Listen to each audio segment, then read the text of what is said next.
Catherine, good morning. Good morning, Neil. How are you? Thanks for taking the call. Thanks for getting in touch. You're one of other parents who've been in touch regarding, let me call it, religious and sex education in primary and secondary schools on Lee's side. One parent has sent me photocopies of what I think is their daughter taking screen grabs of the projector, where they're obviously having a class, and in the class they're talking about families and relationships.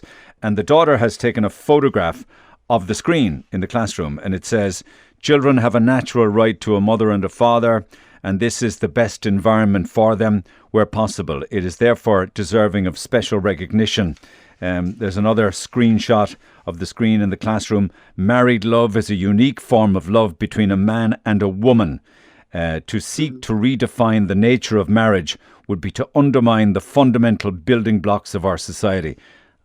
I think that's mind-blowing, considering we passed a referendum on same-sex marriage. Is this what's being taught? I mean, is this what's concerning you? It's hugely concerning me. So what happened was on April 15th, the Flourish Relationships and Sexuality programme, which was developed by the Irish Catholic Bishop Conference, was published online, and this is already live on some schools' websites. So this is coming in unless we actually act against this. So there's been one of the major issues with it is this privileging of a marriage as that being between a man and a woman, which actually doesn't reflect our recent referendum. But it also, as Roisin Shortall called out, it proposes a hierarchy of what a family is. And at the very bottom of that is anyone who's bereaved, who's a single parent, and anyone from an LGBTQT community. So there's a whole kind of hierarchy of what is kind of appreciated and valued under that particular ethos. That's a major issue with it. It's another way of excluding children that potentially are coming in and carrying maybe hurt in some cases if there's bereavement or a breakup. And it's exacerbating that when you're privileging a particular view of what a family is. And it's a heteronormative view. Like we're growing, we're adjusting, we're becoming a more inclusive society. And this to me is a retrograde step. And that's only one of the issues. Yeah, okay. Secondary school has been teaching their students homophobic religious classes where they say a mom and a dad are needed to create normal children. That's in quotes, actually. I don't know if that's accurate to put that in quotes. They are teaching that same-sex relationships are not real or valid. They are also demonising single parents in these classes. The school has threatened students with detention and suspension for speaking up about this and already have given out to students for getting their parents involved. Does that come as news to you? It's sadly no. One of the issues with the RSE programme as it stands, the Religious and Relationships and Sexuality Education programme, is that there's this kind of recognition that by the Department of Education, I think it's under the Education Act, that the ethos of the school can determine how the content is treated. And we've got research showing that many teachers don't feel equipped or have undergone enough professional development to feel confident in rolling out this. So as a consequence, some bodies come into the school, parents don't always know who those organisations are. Some are coming from backgrounds that maybe the parents wouldn't be necessarily in agreement with. Are you saying that in some cases teachers are refusing to teach this ethos? Not so much, but I think there's a discomfort in running out the older program. So the National Council for Curriculum Assessment is undergoing a massive overhaul of relationships and sexuality education. Jess Casey in the Examiner has written a brilliant piece on this on the 4th of May, going through the full consultation process. And they're bringing in more up-to-date information around STIs, contraceptives, but also around digital media use, because that's a huge concern for parents, because that's often where students and kids hit up against some of these really concerning kind of imagery and understandings of sexuality. So it needs an update. It's happening, and it's happening in a very consultative way. But this Flourish programme is coming in left of centre without due consultation and is specifically aimed at primary education. Yeah, well, I mean, I have emails from secondary as well, and I have a second one here. It came to my attention last week that in religious class, for 6th years, 17 and 18-year-old students, that a teacher said that it is sinful to be gay, and 6 students got up and left the room. They were allegedly chastised for this, and the school is apparently making every effort to keep it under wraps. I can't come on air as my 15-year-old daughter has asked me not to, I trust you will contact the school for comment. We did. We haven't got a response yet. This teacher should retire before she is responsible for yet another young person taking their lives. And then I have screen grabs then of the screen in the classroom. Children have a natural right to a mother and a father, etc., etc. It's deeply upsetting, and you can imagine at that point in someone's in their own development, that's often where they are aware of emerging sexuality. But here we are in language. Yeah, because here we are in secondary schools, say with a 16 or 15, 16, 17-year-old who may be gay, who may be trans, who might have divorced parents, who might have no dad in the house, no ma'am. We know that suicide rates are higher among the LGBTQ community. You're aware of that. And this is not helping to fit in. Yeah. You know? And Neil, another point, it was raised by the INTO, I think he's the Vice President or Secretary General, more than 4,000 teachers coming from an LGBTQT background keep their identity hidden because of fear of impact on their promotion. Because why? They're in Catholic jobs. Why? Because they're into they're LGBTQT in a Catholic ethos. Okay. Potentially, like when you consider, I think it's 50% of our secondary schools and 90% of primary schools fall under Catholic patronage. It's a big issue. But hold on a second. That's right. Mm-hmm. But they're all publicly funded schools. So it's the government and the taxpayers paying to keep these Catholic primary and secondary schools open. But the patronage trumps at the moment, and this is the thing that needs to be directly tackled, because even with the Flourish programme, people are saying, oh, well, it won't be brought in. Teachers have the choice of not teaching it.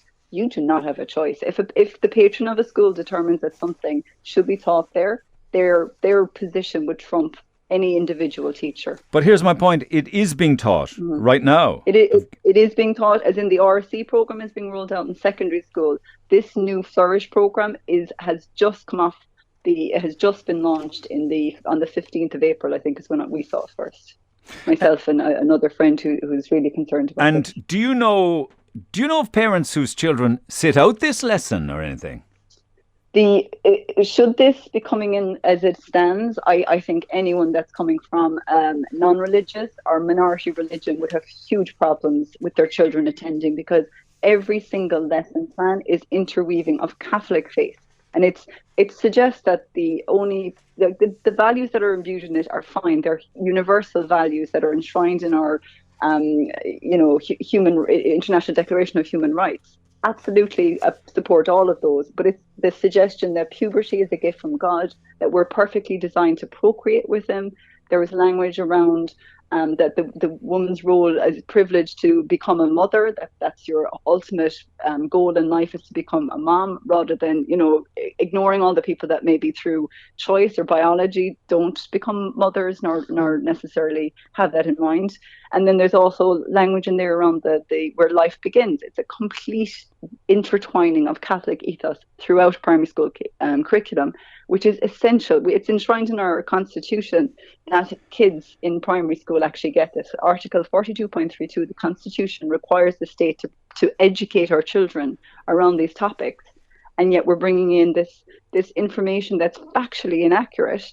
And at the same time, we're wasting class time on religious indoctrination when they could actually be learning something really practical about consent and about bodily autonomy, which would serve them well in their future lives. And do you think this would be reversed? I know that Leo Varadkar has weighed in on it. So has Education Minister Norma Foley.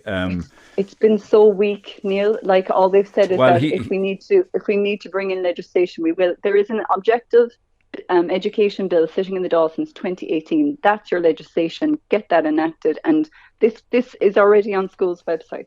I don't think it's a case of will it come in, and it needs to be. We need parents talking to TDs. We need parents talking to schools. We need parents talking to their local media and absolutely objecting to this.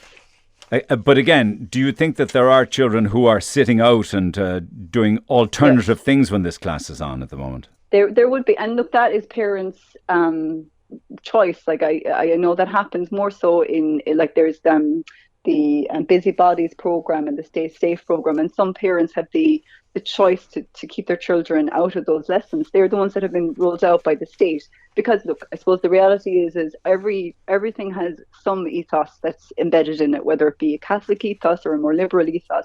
And some people maybe coming from a more conservative or religious view might feel uncomfortable with some of those materials.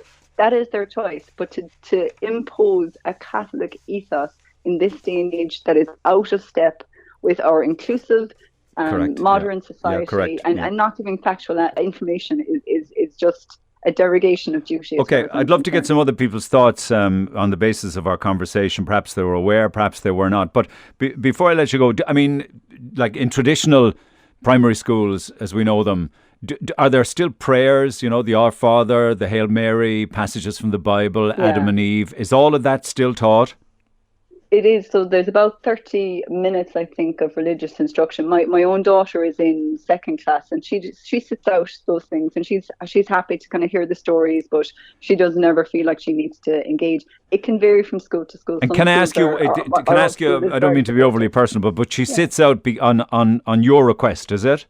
On my request. She listens in. My younger fella's in junior infants, and he listens, and he comes home with the stories, and he tells. And I think it's important, in a way, when you consider our broader culture and our history, it's okay to know those stories and to get them from a kind of a cultural perspective. But for the 22% of the country that don't identify as Catholic, which is our census from 2016, the figures are probably higher now, then you are being excluded on a regular basis from school. And I think it's fine to have it in religious instruction in religion class, but not in other subject areas. And nothing's as essential as relationships and sexuality education. It's crucial for our future society to get this right. Neil Prendeville, the voice of Cork. Weekdays 9 to 12. Cork's Red FM. Red FM.